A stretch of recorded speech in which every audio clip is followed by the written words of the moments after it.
Thank you, Councilor McGill, for inviting us into your home. Oh, thank you. We appreciate it very much. We are here with Councilor Matthew McGill to discuss a recall that has been orchestrated in a small bedroom community in Florida called Howey-in-the-Hills. We found your information on Facebook and we were drawn to it because we are doing an expose on corruption in small towns.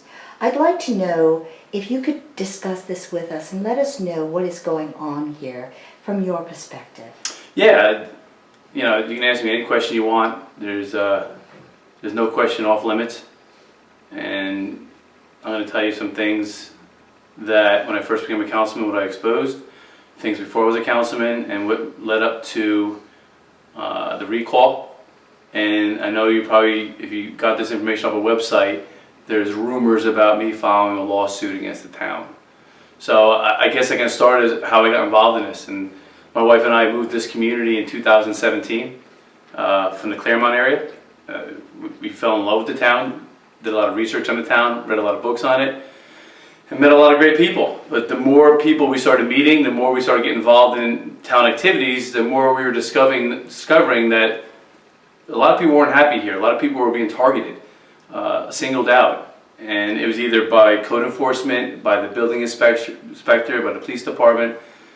So over time, talking to these people, they wanted new blood in town council. So they approached actually my wife and I to run for town council. Actually, the police chief actually approached us, asked us, you know, we need new blood in here, and I think the code enforcement officer as well, to run for council. So initially, my wife was going to run, but she unfortunately got sick. And she had to pull herself from running, and they asked me. So that's how I came about running.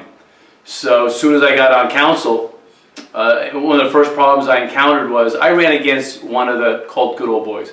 I ran against a man called Chris Sears. I have nothing bad to say about the man. He was here for 17 years. There's some good things he did with the town, and I'll leave with that.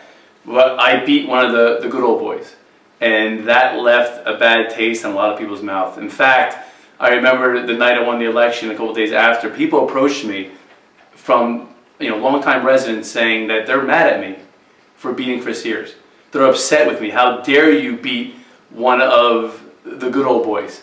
And from that day on, those certain people have been trying to get me out of office. So the meetings start. First of all, Mayor Niebel at the time, he was voted in as mayor.